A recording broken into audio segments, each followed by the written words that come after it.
Welcome to the Engaged Jain Studies Podcast, brought to you by Arihanta Institute. Listen to top figures in the fields of Jain studies, religious studies, vegan studies, and social justice discuss pressing issues of everyday relevance. Together, let's move beyond the realm of personal spiritual growth and connect philosophy, religion, and spirituality to the important task of caring for the well-being of society. Learn about your world and how to change it on the Engaged Jain Studies Podcast. Hello, my name is Jonathan Dickstein. I am Assistant Professor of Jain and Vegan Studies at Arihanta Institute and also a visiting affiliate professor at Claremont School of Theology. So welcome to the Engaged Jain Studies Podcast. I host a lot of the episodes that deal with our vegan studies initiative.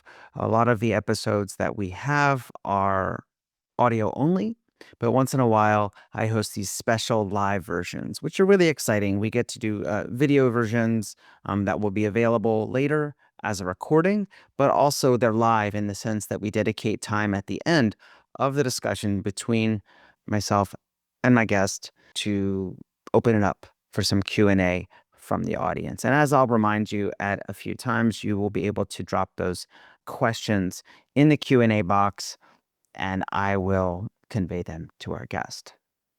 And as for our guest, Victoria Moran, thank you so much for being here. Thank you. Thank you for having me.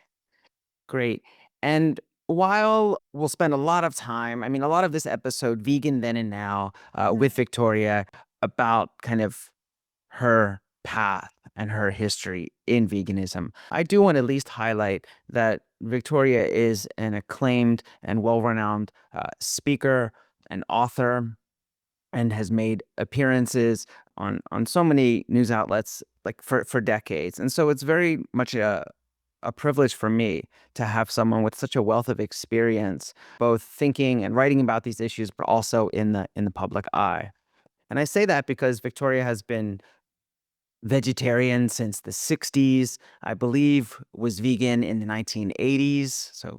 And wrote a book right on veganism in the 80s as well. So who's even thinking about, not to mention writing about veganism in 1985 when I believe that book came out. So without further ado, again, I want to welcome you for being here. Thank you for giving your time. Oh, it's an honor and a privilege. I love what you do at the Arihanta Institute, just because Jainism, which was something that I had not heard of Jainism until I became vegan and learned that it was, the Ahimsa faith. There are several Ahimsa faiths, but Jainism really seems to have it down. And so to know that there is this wonderful institute that is spreading these ideas far and wide is very special. Great. So I'm going to ask you the question that I ask everyone who at least I interview. Okay.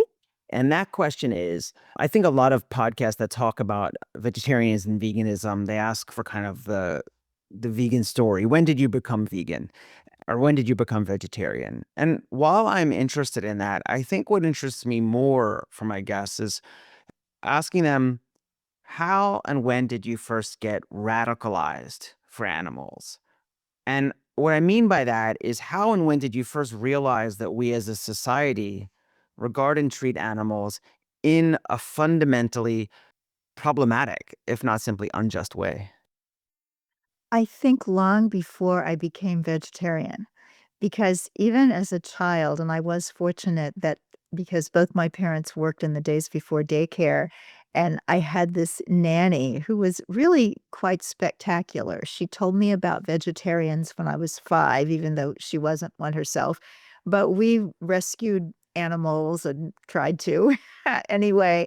And so I really think I grew up with the idea that we're not seeing things correctly in this way, when it really became something that I felt that I needed to get out and make noise about. I was probably 21. I had left my hometown of Kansas City and was working for about a year and a half in the Chicago area at the Theosophical Society in America. And it's quite vegetarian, lacto-ovo vegetarian. And I recall that the cooks were these lovely Mormon women who thought that we were so deprived that they put extra butter in everything just so that, we wouldn't get skinny and weak. But when I left there, I had learned about the American Vegan Society. Jay Dinshaw, the late founder of the American Vegan Society, had come to the Theosophical Society to speak there. And even though it was going to take me a long time to be full-time vegan and not fall off the wagon, I was dealing with a binge eating disorder. Plus, it was just weird at that time. We're talking the early 1970s to be vegetarian, much less vegan. But I knew in my heart this was the thing. And I was very involved in the animal movement even before I had my last lapse back to lacto-vegetarianism. So I started doing street activism, we would call it now. In 1971, we had something in Kansas City called the American Royal, which was a livestock and horse show. It happened every year. I believe it still happens, but has moved to Indianapolis. And I got together a group of people to picket this annual livestock and horse show. We did that in 1971, 72, and 73. And I learned only in the past couple of years when I was just playing online and Googled my maiden name that those protests were picked up by the wire services. So I knew that the Kansas City Star wrote about them, but it was so unusual then for anybody to be picketing anything that had to do with farm animals that it was in the Boston Globe and the LA Times. So that's the date I'll give, 1971, October. That's interesting. And if we could just linger on that for a moment, because I appreciate what you said is that there's, how would I say, this kind of ways in which activism, vegetarianism, veganism kind of like all hover in different ways, even now, but especially around that time. And like, right, you might be somebody who goes and is at the stock show being active, but might not even be vegetarian, right? Or vegan. And then you have some people who might be vegan, but aren't going to be out on the streets doing any kind of activism. So I think it's kind of really interesting. And I think this was been a conversation in recent years about how there are a lot of people who are engaged in animal activism that, at least not then or not yet or whatever, aren't, how do we say, following certain practices that seem to be kind of the like entry standard in today's movement. But I guess back then, did it just seem more kind of, how would I say, diverse and just accepting a kind of like come one, come all if you want to come and Well, not exactly. I mean, we had the animal welfare organizations, and then we didn't expect people to necessarily all be vegetarian because things were focused a lot on companion animals and also single issue campaigns like horse-drawn carriages or the wearing of fur. But I think anybody that was going to protest a livestock show was going to be at least vegetarian. Now, vegan was extremely odd. In fact, you mentioned my 1985 book, Compassion, the Ultimate Ethic, which grew from a fellowship in religious studies that I was getting in the early 1980s. So I did my research in 1980 in London on that book. And I was vegan to the degree that I was able to be vegan, meaning that I would be vegan until I had an eating binge or something else happened. I would fall off the wagon, back to dairy, but then I'd get back on. And so even when I was writing that book, it was getting off, getting on. But by the time it was actually published by a publisher in 1985, I was fully vegan. And I'm happy about that because I don't think, that it's good to be writing books about things and putting yourself out for something that is so difficult that you yourself can't do it. It would be like if I were to write a book now and say that you should get up at 4 a.m. and meditate for 3 hours and do all these things that I don't do. It might be a nice idea, but it's not my book.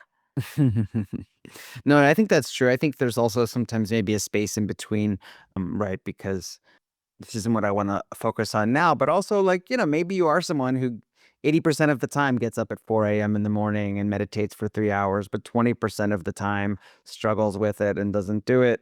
I still kind of want to hear that story. You know what I mean? Even if maybe they're not, what do I say, perfecting this Yeah. kind of aspiration.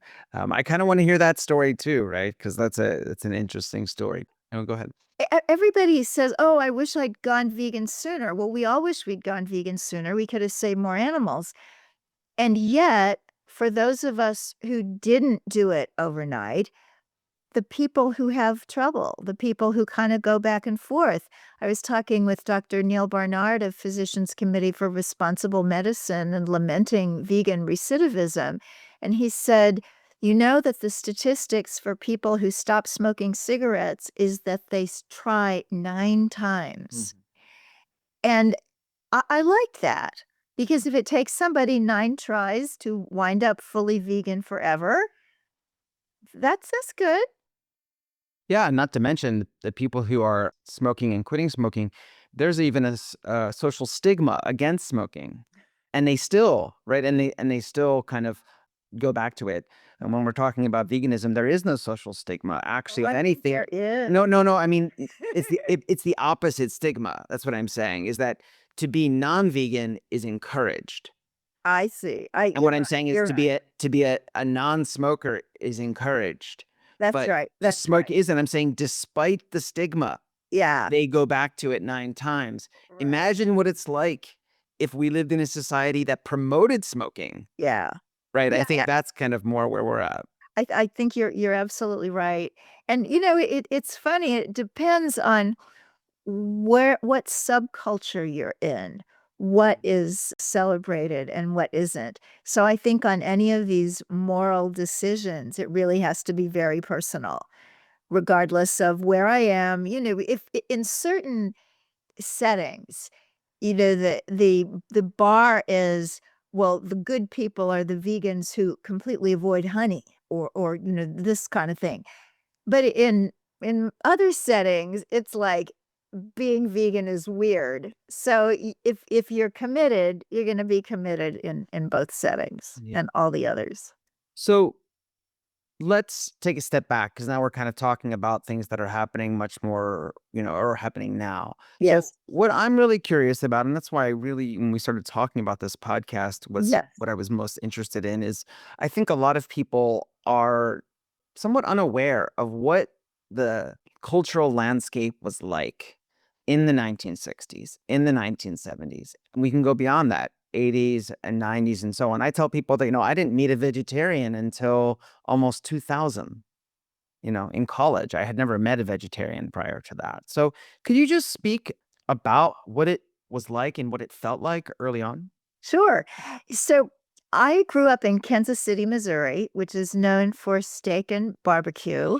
We used to have the largest stockyards, second to Chicago when stockyards were in large cities. Now they hide them.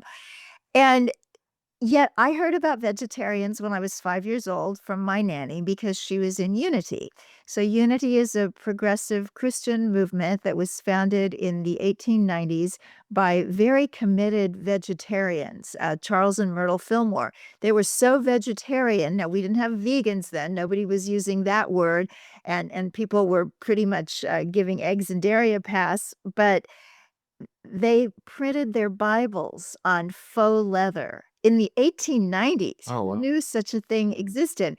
So I knew about vegetarians even as a child, even though they weren't around me, but I knew that some really excellent people were superior and they did this kind of thing. So it was in the 60s. The idea was that hippies were vegetarian. Now, that was not true. Hippies were not fond of having jobs. So they tended to eat a lot of brown rice and granola because that kind of stuff was cheap. But generally speaking, if you took a hippie out for a steak, they would be very grateful. Now, this was not entirely true across the board. There was, for example, Stephen Gaskin, who was a religious guru out in San Francisco, and he had a following of people. And his teaching was that religion needs to make sense in the here and now, and you shouldn't be hurting anybody. So they were vegan, and they actually became the farm. They moved from San Francisco to Summertown, Tennessee, and set up this commune. And they were known for so many things, one being the very first vegan ice cream, Ice Bean. They also started, and it's still going, the book publishing company. So a lot of particularly vegan cookbooks that a lot of people love, like Eat Vegan on $4 a Day and the Ayurvedic Vegan Kitchen, and many, many others come from there. And they also did midwifery. And they were very well known for the fact that they were not fans of terminating pregnancies. And so they put out the word that if you are a woman and you're pregnant, don't get an abortion. Come here. We will take care of you. You'll get excellent midwifery services, all kinds of care. And then if you don't want the baby, we will adopt the baby. Oh, wow. So that kind of thing was going on. And I knew about that as well. And so when I went vegetarian, which was 1968, I stopped land animals. 1969, I made it to vegetarian. I hadn't even heard of veganism. I think I was living in London in 1968 and went to fashion school. And so it was very easy there to go vegetarian because there were lots of vegetarian restaurants, a lot of history. I mean, the UK, because they first were trading with India and then colonized India, there was this exchange of ideas going back and forth for almost 400 years. So many of the ideas that originated in India or that were popularized there, reincarnation, vegetarianism, had made it to the UK. So there were a lot of vegetarians there. Now, when I lived there in 1968, the Vegan Society had been established. The Vegan Society was founded in 1945.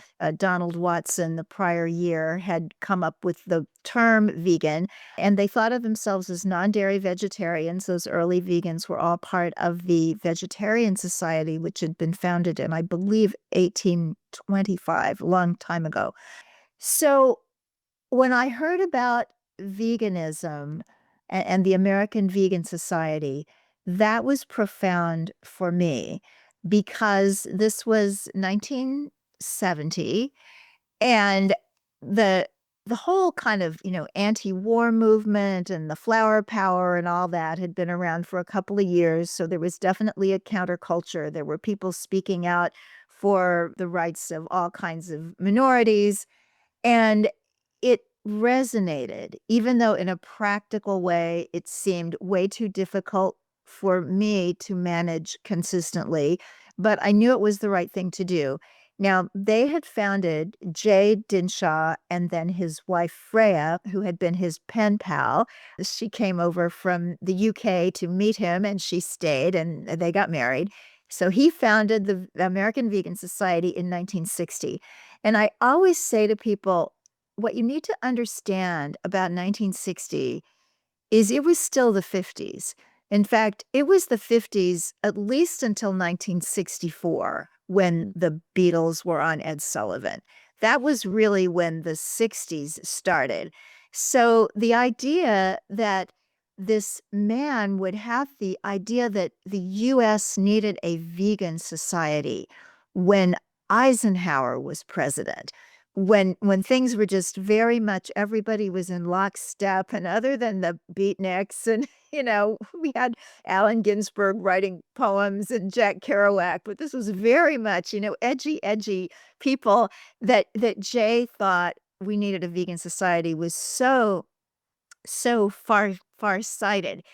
And then in the early 70s, the International Vegetarian Union had proffered the U.S. a World Vegetarian Congress, but they wouldn't do it in this country because we didn't have a National Vegetarian Society. We hadn't had one of those since the 1800s. So Jay at the Vegan Society let a couple of his interns go off into the world and start the North American Vegetarian Society so that the U.S. could host the International Vegetarian Union Congress in 1975. And that was absolutely stunning. And I think really put the modern vegetarian/vegan movement on the map. Wow, that's such a fascinating story. Thank you so much, and some of those details, and I think really expressing just how much it's kind of minority movement trying to find its way, right, in a world that's just kind of really not ready for it, and some very inspirational figures that we still talk about today. So There, that's there were for sure. And what's interesting too is that there was no animal rights movement. We have to remember that before 1975, when Peter Singer wrote Animal Liberation and coined the term animal rights was not a concept. Now, there were a lot of us who were interested in animals, and we did animal welfare things. And I think we had animal rights beliefs. We just didn't call it that. So this is before PETA. This is before anything that we think of as the modern animal rights movement. So there were some people in New York City, Cleveland Amory, Henry Spira, who were doing a lot with animal welfare. Some of them were vegetarians, some of them were not, but they were involved in the media. So they were getting the idea of animals. Why are we still wearing furs? Why are there carriage horses on the streets of New York City? And of course, there still are. That's one of the ones that's such an ongoing fight. But the vegetarian vegan world was just making its little bit of progress. Not so many people yet in this country, but it was establishing itself, I think, even earlier than what we would think of as animal rights. So at the conference, the World Congress in 1975, some of the people that were there who were absolutely inspiring and instrumental in this movement, the most famous person was Dick Gregory.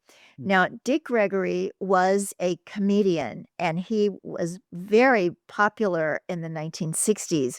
We always said he was a big comedian because he was popular, but he was also very large. He was over 300 pounds. And there was a lovely naturopathic doctor, Alvinia Fulton, who had a little health food store on the south side of Chicago. And she was literally waiting for Dick Gregory to walk by one day. And she was going to just lure him in and change his life, which is exactly what happened. So she explained to him what he needed to do to get healthy, which was to stop eating all animal products, eat a lot of raw food, drink juices. And she also introduced him to ethical vegetarianism. Now, because he was a Gandhian, because he was a student of Dr. King, and Dr. King was a student of Gandhi, as was Jay Dinshaw with the Vegan Society, there was this idea that ahimsa and reverence for life couldn't be put in a little mold of, well, we're going to be nice to people of our community, of our race, of our religion. We've got to spread that out there where it's all beings, all living beings. That Dick Gregory said, and I might not be quoting him exactly right, but he said, Dr. King taught us about nonviolence, and I've gone on to see that it's also about violence to the mother cow and her calf. So Dick Gregory was there. There was also a fascinating couple, Helen and Scott Nearing. Now, they had written a best-selling book called Living the Good Life about homesteading in Maine and in Vermont. Now, Scott Nearing had been banished from the U.S. around the time of World War I because of his opposition to child labor. The idea that child labor was to oppose that with something radical is just so hard for those of us now to get our minds around. But he did that. He was very left wing. And actually, at some point, a member of the Communist Party, I believe, and there was a movie called Reds. It's a fabulous classic movie with Warren Beatty, really good movie. And it was about the communists, I believe, in the US around that World War I kind of time. And something interesting in that movie that I don't know if it's ever been done in another feature film is periodically they would stop the action of the story and they would have a little gathering of very elderly people who had been part of that left-wing world back in the 19 teens, and Scott Nearing was one of those. So that's just a couple of examples of people who were really making a difference. And then somebody younger, a couple, I'll tell you about a couple of younger people who were there who were really making a difference. One was Nathaniel Altman, and Nathaniel Altman wrote a book called Eating for Life. It was published 1 month before Diet for a Small Planet, which was a huge, huge book. But Nathaniel's book was actually the first book on vegetarianism to be published in the US in the 20th century. And I feel very close to that book because Nathaniel was working at the Theosophical Society, as was I at that time, and he had a manual typewriter. But in my office in the library, I had an electric typewriter. So he would bring down each chapter and I would type it. And as I typed, I was thinking, I think I could write a book. And now 14 books later, that's kind of fun. And then the other young person that I want to mention who was there in 1975 was a very, very quiet young man, and his name was Paul Obis. He was a registered nurse in Chicago, and he had started a magazine called Vegetarian Times. So he was typing it, mimeographing it, and taking it around on his bicycle to health food stores in Oak Park, Illinois, one of the western suburbs of Chicago where he lived, and Chicago as well. And he asked at that time if I would write for him. And he said, we pay 50 cents a word, which just sounded grand. And so I started writing for Vegetarian Times and did that for just about 20 years, a little bit over 20 years, quite regularly. But that magazine went on to become the biggest vegetarian publication, predating Veg News by some 30 years or so. And, it's gone now because things come and then they go. But that conference started a lot, and it brought vegetarianism and ultimately veganism out of a dark closet and into the limelight. Wow, that's really great. And some of these figures, yes, and texts like Die for a Small Planet and Dick Gregory, Nathaniel Altman, I'm less familiar with, but I just shared, I see you did an interview with Nathaniel, right, some years ago. Yes. So hopefully people can dial into that. Yeah, and I'm not to be too crass, I remember hearing that famous, or at least now famous, what Dick Gregory quote that's like, I don't eat anything that farts, farts, doo-doos, peas, or screws. I'd never heard that one before, but it sounds just like it. And sometimes it's that simple, right? Sometimes it really is that simple. As someone who works in academia, I can get very heady and technical, but sometimes you read something by Dick Gregory and you're like, oh, well, that's just as accurate. Yes. Well, he wrote a book called Dick Gregory's Natural Diet for Folks Who Eat. And there was a joke in the title because he didn't eat for long periods of time. I remember, I think I was maybe still in high school, maybe not, but turning on the Johnny Carson show, and there was Dick Gregory saying that he would not eat solid food until the Vietnam War ended. My whole life, the idea that it would ever end seemed kind of impossible. And I thought, my goodness, this man is going to die. But Dr. Fulton knew how to put herbs and powders and things in the juice. And every time he'd be on TV, he'd be smaller, but he had these fabulous custom-made suits, and he always looked really good. But I remember that my first joy when the Vietnam War was over is, thank God this horrible war is over, and my second thought was, "And Dick Gregory can have some food." All right, so I think there's at least two questions more I want to get. And the first is, I think even nowadays when people look at vegetarianism and veganism, it's so, besides the fact that it's often racialized, and that's kind of a bigger conversation, but the kind of gendered components, not just eating, say, plant-based foods, but also how compassion itself towards animals, or a desire to kind of fight for their liberation, or the kind of motivation to do so, is often chalked up to very much a kind of sentimentality, which, and I say that word specifically because sentimentalism is typically gender coded as being something that's very feminine.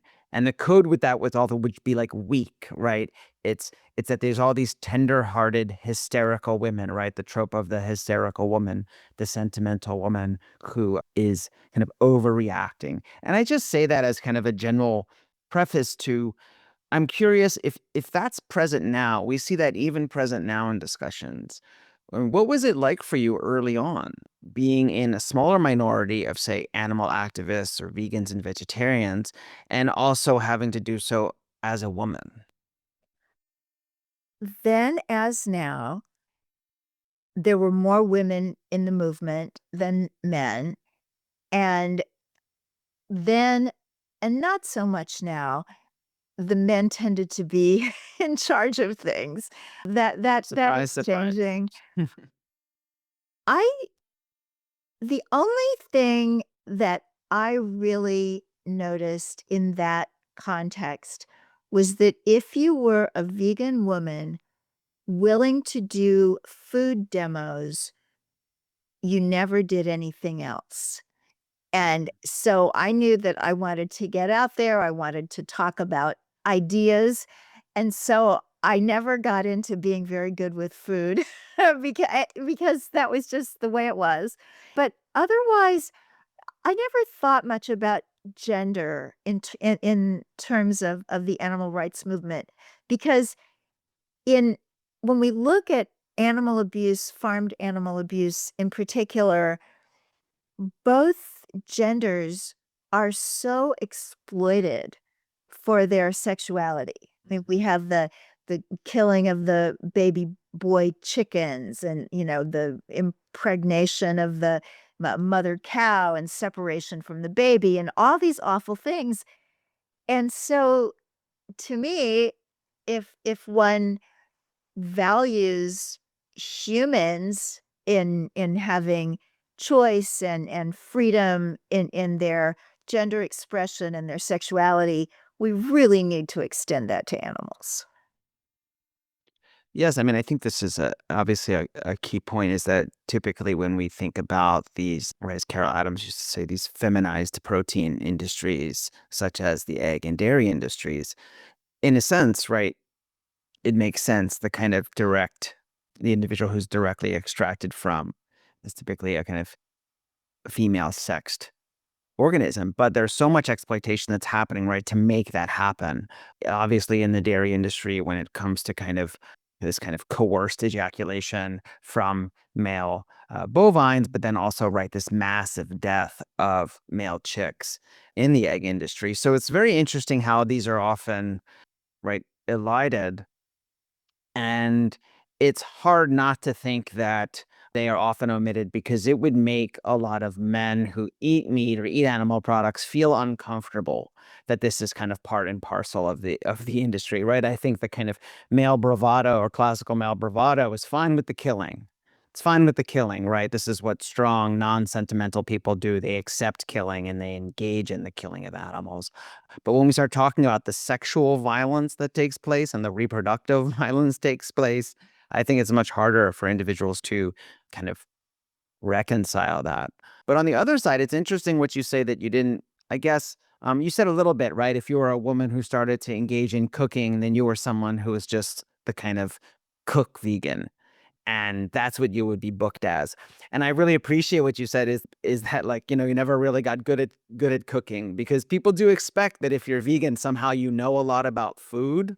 Like, you know a lot about food and you're really interested in food. And maybe that's for some individuals who right, get there through meticulously looking at their health and their nutrients, and that's how they got there. But at least in my experience in the last couple of decades, most people I know don't know too much about food. And if they know about food, it's not because they're vegan. Well, that's a very interesting point, and it is a difference even today between the US and many other parts of the world, the UK, Israel, Germany, other places where veganism is growing at a steady clip. There, it is an ethical position. Environmentalism is probably just behind that, and then health is in there somewhere.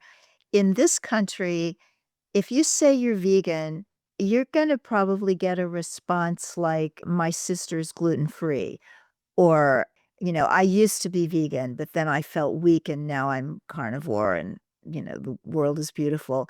And I've been around it long enough to know that this is an acultural choice, and it's very difficult for most people to maintain any kind of choice that the people in their communities are not supporting or allowing with some enthusiasm. Mhm. And over time, people often give up on it.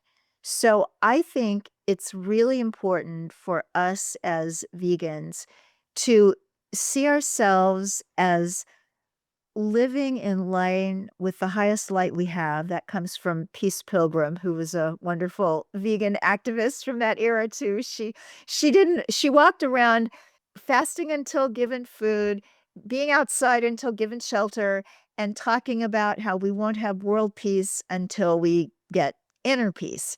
But she was profoundly vegetarian, a vegan whenever possible because she was taking food from other people. But anyway, she talked about living up to the highest light we have, and I believe that that's the most important thing we can do, because for most people, for some reason, the idea of living without animal products is profoundly impossible. Unlike living without sugar, and we love sugar. I mean, I think if you said to most regular people, what would you rather have, a hamburger or a giant hot fudge sundae on soft serve? I think you're gonna get way more sundae people.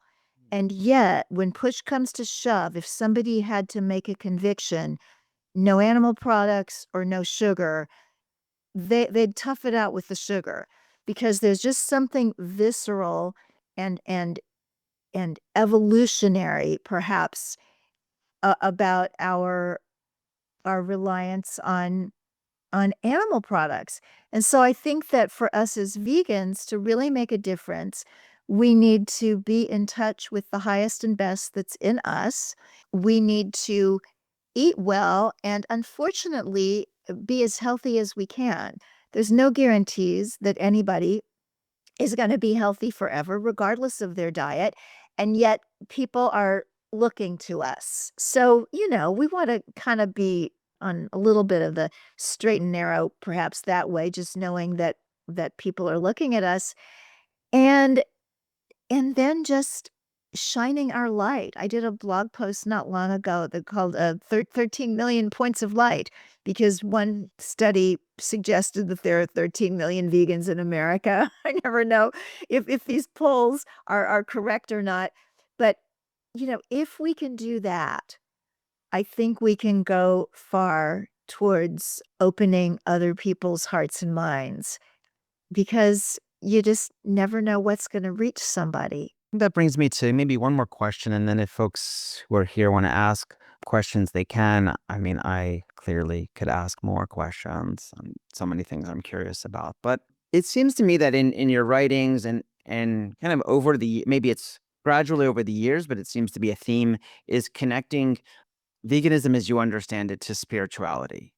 Right. And this is not kind of for everyone. I mean, I would even say for myself, I at Arihanta Institute, I work in Jain studies and animal studies, and there's so many shared values I have with the Jain tradition. especially kind of in these fundamental perspectives and ethics. But with respect to spirituality, I might kind of be, how would I say, less eloquent to describe the connection, but it seems to be so central in your work and your thinking. So could you just talk about that a little more? Was it something that was always there? Has it developed over time? And how do you understand that bridge? It's always been there. When I first heard about vegetarians and it was described to me really in a religious context, Dee Dee was telling me that people in Unity that are really serious about it don't eat meat. Now, that was the case then, not so much the case now, although there are some wonderful people in Unity like Reverend Carol Saunders who are really pushing for this. But when I finally took the plunge to vegetarianism, it was because of yoga. I read 3 books about yoga when I was 17, and they all said that if you're gonna be serious, you have to stop eating animals. And that resonated with me because I loved animals. I had tried to be vegetarian at 13. I lasted 3.5 months, and then one night my mom made pot roast, and that was the end of that experiment. But I dropped out of biology class, even though I was told that that was college prep and I would never go to college, and I had these awful visions that I would have this terrible, impoverished life because of that. But it's like I can't cut up those animals, and so, like, for a lot of people, it came in small parts. I remember when I left biology class, the teacher said, "But you eat meat, don't you?" And I said, "Oh, I do now, but I won't always." And he said, "You know what? I believe you," and gave me my little pass to get out of biology. So the spiritual part has always been there for me.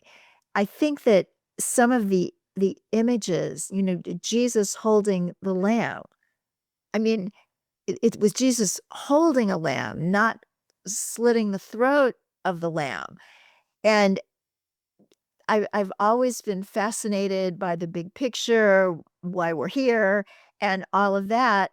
So for me, living kindly and honoring the divine in all creatures, I just had to come to that. Nothing else would have made sense. And I know as we're kind of winding down here, because you said this was your last question, I do wanna let people know, if they are interested in the history of the movement in America, that there is a 3.5-hour docuseries, brand new, from Farm Animal Rights Movement, and that's an organization that's been around since the early '70s. Used to be Farm Animal Reform Movement, and if you go to 5decades.org, you can learn about the docuseries. I was part of that. Jim Mason, Martin Rowe, Mary Finelli of Fish Feel, of course, Alex Hershaft of Farm, and some other people who really go back because, and Freya Dinshaw from the American Vegan Society and Peter Singer, of course, since he wrote Animal Liberation and that got animal rights going. I think you might enjoy that if you like the history of this thing. No, I definitely think so many people will enjoy that. I will myself. I've heard about the series. I haven't watched it yet, but I think it's really critical. I know that Roger Yates is also someone else who's very insistent upon sharing the history of the movement and really understanding kind of where it came from, different viewpoints, different hurdles, different approaches. Because, right, shifting a little bit even from, say, the personal adoption of veganism to a kind of cultural shift, we still haven't really figured it out, right? This seems to be which tactics or what'll be the kind of a tipping point. Certainly there is progress, but kind of understanding our past can only help design a better future. Well, there's tremendous progress if you start back far enough. We're obviously in a dip right now. I think we peaked in 2019, year of the vegan. And the problem with being popular and trending is that you can't trend forever. And then somebody else is going to be popular. And because we're in a society that loves extremes, it's going to go not from veganism to maybe vegetarian or something. It's going to go all the way to carnivore. So I think we're just called upon now to stick to our guns and be the kind of a vegan that that you want people to think about this movement. I always think of when my cat died 8 or 10 years ago, and I was waiting for the subway and I was crying. And this lovely woman sat down and asked what was wrong. I told her my cat died. And she was so nice. And she told me about a cat that she had had. And the subway came, I got on it, and I looked out the window, and there she was standing with her Jehovah's Witness friends passing out Jehovah's Witness literature. Now, a lot of people don't have anything good to say about the Jehovah's Witnesses. I have not studied that denomination. I don't know if it's good or bad or a cult or what it is. I just know that the only one I have ever met was just as nice as she could be. She didn't try to convert me. She didn't do anything except try to help me feel better since I lost my cat. And that's the kind of vegan I want to be. And I think some people might be inspired to convert, and at least others will have a positive feeling about us. And so if their child decides to go vegan or something happens, they'll just be a little more open.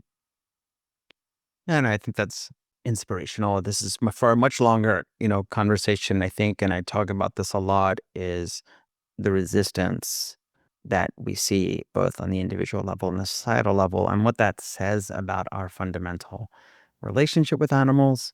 And also, I think it really is true that most people deep down understand that there's fundamentally something wrong with how we just immediately comport ourselves, orient ourselves towards animals. And right, as with most things, right, if we admit that, what does that mean? What does that say about us individually, in our families, in our community, and as a society? But you know what? We reach these same watershed moments in human justice issues as well, right? But this one is just so deeply entrenched.